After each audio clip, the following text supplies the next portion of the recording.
Capítulo 7. A saudade bate na porta. Tem que ser selado, registrado, carimbado, avaliado, rotulado se quiser voar. Se quiser voar. Já tá pronto? Era o áudio idiota me cobrando pelo Whats. Era apenas mais uma entre tantas cobranças. Escuta aqui, menino. Você não produz por prazo? Nessa velocidade você não conseguirá nada na vida. É fácil para aquele filho da puta do Carlos, que vivia o auge da sua imbecilidade e a pretensão de um dia ser chamado de chefe, falar, principalmente quando a força da gravidade não te puxa para baixo, quando você não acorda com a sua barba suja de vômito e a sua cara não fazendo parte da decoração do chão do quarto, quando a prova do crime está em minha mão direita, que está à frente da minha cabeça. Pelo menos eram 12 anos. Isso valia cada milímetro quadrado da minha dor de cabeça e da minha cara amassada. Começar o dia com aquela mensagem não era o começo sonhado por mim, mas no momento eu tinha que me preocupar com a minha visão do Roda Viva, do Chico Buarque, Roda Mundo, Roda Gigante, Roda Moinho, Roda Peão. O tempo rodou num instante. Ou melhor dizendo, o tempo me rodou naquele instante. Os meus passos são tortos, mas com direção. Eles me levam e levam. Minha visão turva, embaçada, começa a me levantar acompanhando o balanço da maré do meu corpo. Era para mim a imagem transmitida na televisão por um cinegrafista bêbado. Enquanto os meus braços eram responsáveis por evitar outra vez o encontro entre o meu corpo e o chão, a luta contra a gravidade era travada e dura, ainda mais com Keith Moon tocando bateria dentro da minha cabeça. Ele descia o braço, virada após virada, puro improviso. Debruçado sobre a bateria era um demônio de baquetas, um cara preparado para fazer barulho. Mas era chegada a pior parte. Ele começa a demolir a sua bateria. Eram chutes, o bumbo voava pelo palco, o chimbal tombado, o prato de ataque tentando se equilibrar, enquanto os tons já haviam sumido e a caixa já havia sido perfurada. Finalmente, o tão esperado encontro acontece. A privada e eu. Será o meu grande caso de amor nesta manhã. Existem ainda dentro de mim provas cabais do meu crime de ontem. Era chegada a hora de dobrar os meus joelhos em frente a ela e confessar todos os meus pecados. Como um fiel, coloquei tudo para fora. 1, 2, 3, perdi até a conta. Mas fui perdoado dos meus pecados e puxei a descarga. O espelho me esperava e com ele a pia, onde lavei o rosto para tirar o vômito espalhado nele, para depois encarar o espelho. Era duro, mas era preciso encará-lo.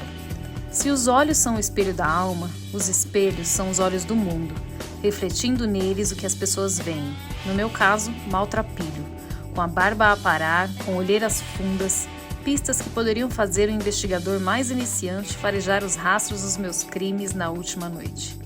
E cabelo e sobrancelhas bagunçados.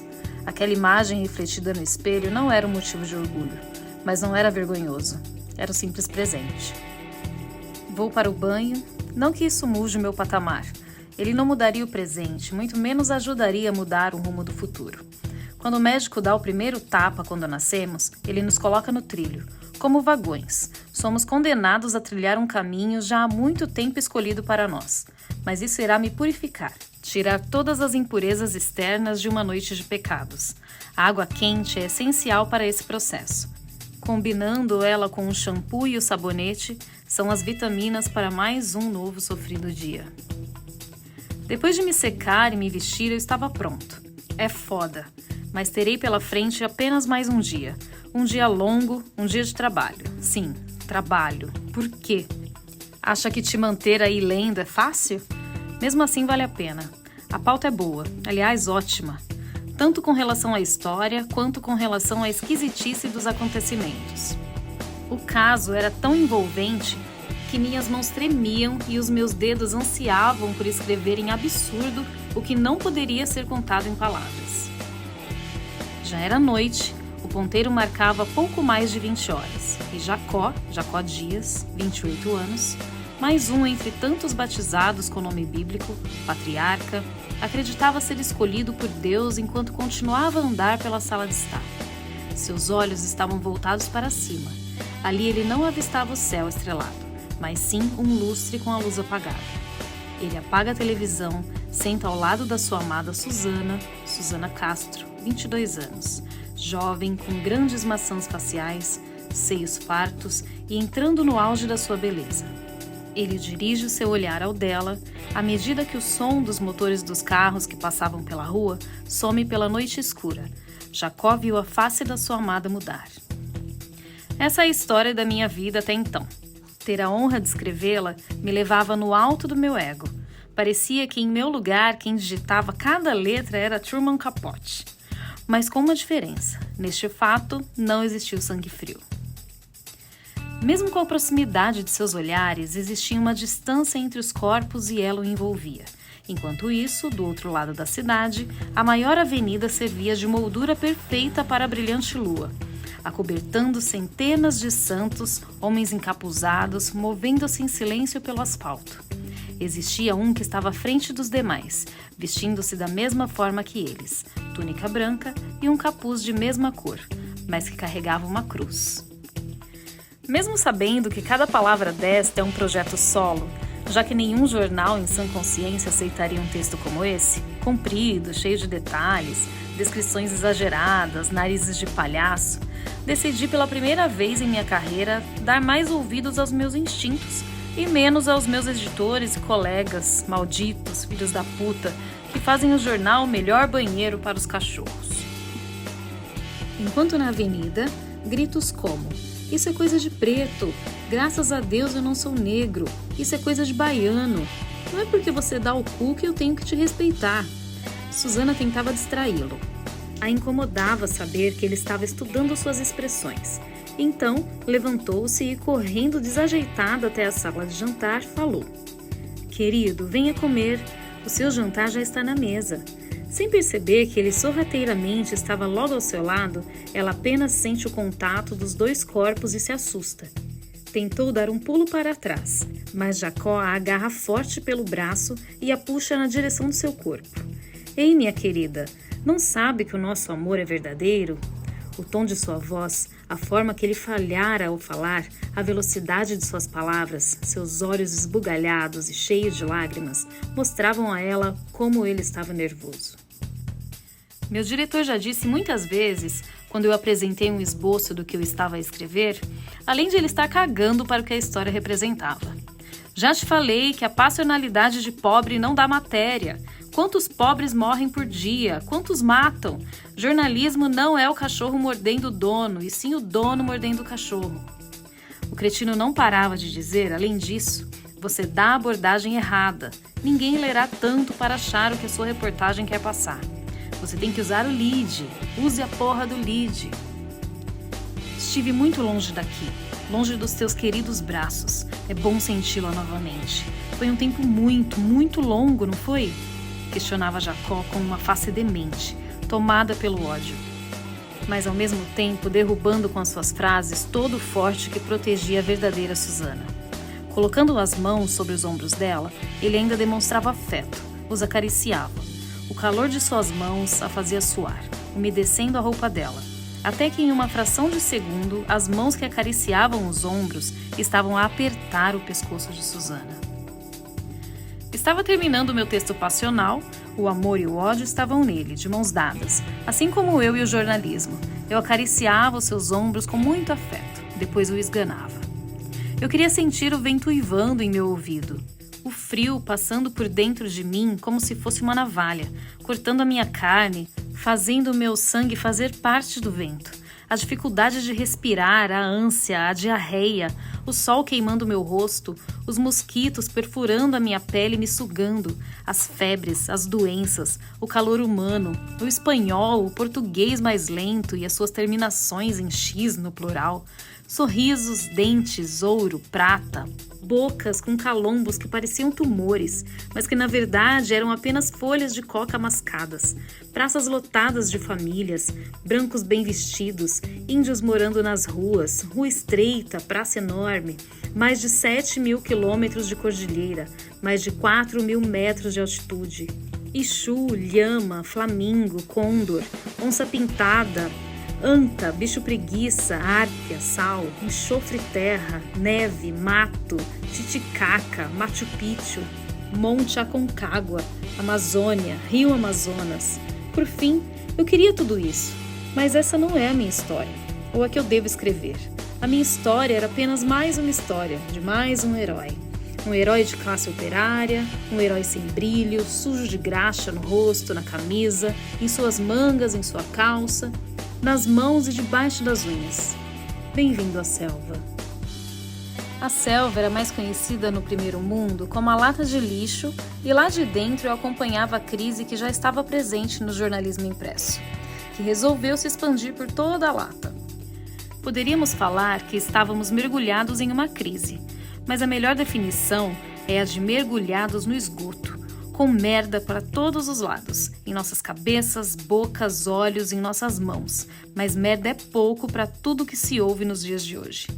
Teorias como a Terra é plana, um conspirador e golpista que, de mãos dadas com o parlamento, deu uma punhalada no peito da democracia e que teve como trilha sonora os batuques das panelas e os coros dos tucanos. As leis já não tinham mais relevância. A CLT foi rasgada. As reservas minerais e o pré-sal entregues para a Estrela do Norte e a saída para acabar com a corrupção é empossar ministros acusados de atos de corrupção. Para a justiça, não é ofensivo um tarado expelir do seu pau gotas quentes para marcar o seu território de macho idiota no pescoço de uma passageira. Essa é a mesma justiça que identifica uma patologia em pessoas homossexuais. Estávamos no mundo medieval, onde os loucos psiquiatras estão loucos para enganar alguns religiosos que não se aceitam. Vendem a cura gay da mesma forma que nossas mães dizem que o Papai Noel existe. Comunistas, defensores dos direitos humanos, da igualdade racial e de gênero, nordestinos e nortistas, intelectuais, artistas que questionam e provocam, eram todos bruxos, seres subversivos, dispostos a colocarem seus poderes para fazer de nós miseráveis cubanos, que daqui a pouco se sentirão no direito de dizer que a Terra é redonda, que ela não é o centro do universo, que está presa na órbita do Sol, que as colônias são exploradas e que a escravidão não deveria existir. O lugar desses caras era alimentando a nossa fogueira santa. Afinal, questionador bom é questionador morto. Depois dessa via crucis, chegar ao fim do dia ileso a toda aquela bobagem era um ato de heroísmo. Com o planeta Terra sendo plano ou não, ele tinha que girar. Girando em torno de si ou em torno do Sol, e mesmo em uma sociedade medieval como a nossa, ainda não conseguiram provar que a Terra é o centro do sistema solar. Então, por enquanto, nosso planeta continua invertendo a lógica e sendo atraído pelos grandes astros.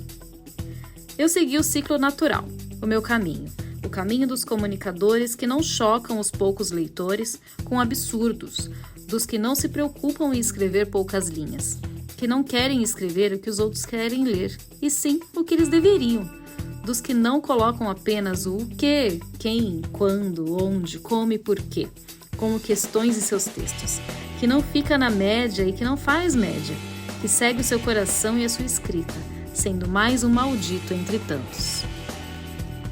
Mal cheguei e já era hora de ir. Não é que o meu trabalho estava atrasado, mas sim o mundo que girava muito rápido. Eu queria escrever as vozes, os barulhos ouvidos que saíam das ruas e entravam diretamente na minha cabeça. Mas a realidade é dura para você tentar escrever sobre a realidade. A pauta era sobre o que eu não aguentava mais ouvir nas rádios, de pessoas que não fumavam o mesmo cigarro que eu fumo, que no meio de um mundo tão sem pé e cabeça conseguem ver pedofilia no ato de uma criança tocar as mãos e os pés de um artista. Isso tudo porque ele estava em uma performance nu. Mas a verdade é que eu queria apenas passar pelo corredor numa motocicleta marcando todo o veludo vermelho do chão. Queria estrada, sentir o vento dos Andes cortando a nossa alma, com aquele mosaico de coisas que enchiam os olhos. Paisagens, locais divinos, cultura andina e seus ouvidos a captar o uivo dos oprimidos, a voz de Deus a condená-los à pobreza, a vida à margem das estradas, nas calçadas das ruas, na margem da sociedade, com bocas com dentes de ouro, prata, mãos calejadas e erguidas à espera de uma esmola, com face à espera de compaixão, à espera do olhar misericordioso de Deus, dos anjos, das autoridades celestiais, de Pachamama, de Uiracocha, do norte, do ocidente, que os jogam na boca do lixo, os varrem para debaixo do tapete e depois passam por cima. Estavam esperando a sombra sonora de um disco voador, esperando do céu e da abdução a solução. Saindo da redação, fingindo que estava atrás de outra pauta, eu só queria voltar a sonhar. Mas fui interrompido por um rapaz, cabelo preto, grande e crespo e de barba.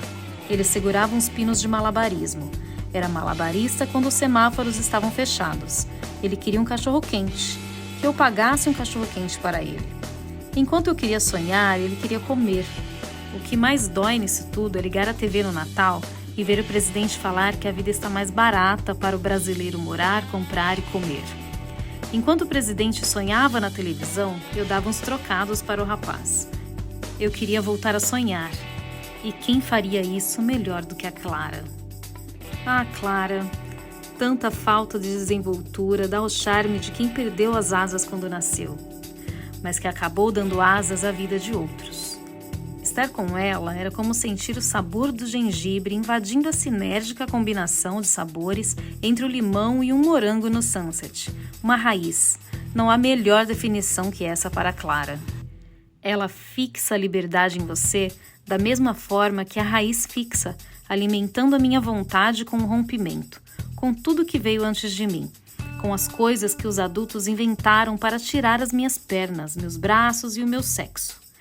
Realmente existia um problema no mundo e ele atendia pela classificação adulto, o que representava tudo o que ela não era. Muitas vezes, Clara era o ser mais puro do mundo, angelical sem fazer o tipo. Ela era abençoada por uma irresponsabilidade responsável. Ela não estava nem aí com a morte, nem aí com a sorte. Com o rosto parecendo feito à mão por artesãos que davam forma à sua face como se estivesse com a sua argila fazendo um vaso, com a pele bege escura trazendo nela a marca de uma descendência negra e indígena, com algumas marcas e buracos que representavam em seu rosto os tropeços da adolescência. Ela deveria estar desfilando pelos Andes com seu andar desajeitado, ogro, calça caída, com dificuldade para cobrir o começo das suas costas, suas camisetas surradas que deixavam muitas vezes o seu umbigo à mostra. Enquanto eu me perdia em meio ao formigueiro de pessoas, uma voz vinda por trás entrou em meus ouvidos como uma leve canção de James Taylor, me chamando pelo meu apelido, uma voz conhecida, carregada de afeto e ternura, que despertava o conforto de colo de mãe, de banheiro de casa. Sim, era ela. Eu não preciso nem me virar para saber que só pode ser ela. Clara. A euforia era tão grande que acabei metendo os pés pelas mãos, já virei e falando. Que saudade de você! Mas não havia ninguém lá. Era só minha mente afetada pela falta de entorpecentes e pelo excesso de trabalho. Ou afetada pelo excesso de gente e a falta de carinho. Mas acabava de me tornar uma piada para quem passava por mim. Ao olhar para trás, não havia ninguém ali. Ninguém a me chamar. Era apenas mais uma vez a minha imaginação ou a minha saudade chamando a minha atenção. Chegando ao banheiro, já em casa, me deparo com o espelho e nele descubro os meus primeiros cabelos brancos, além de ser impossível não notar as olheiras e as marcas de cansaço. Eu estava disposta a me deitar sem tomar banho, e a morte parecia me conduzir pela mão até o meu quarto, até a minha cama. Mas ela ainda não me acompanhara na cama. Cansado, era chegada a hora de pensar na minha vida, no que eu estava fazendo dela e do que eu escolhi para ela.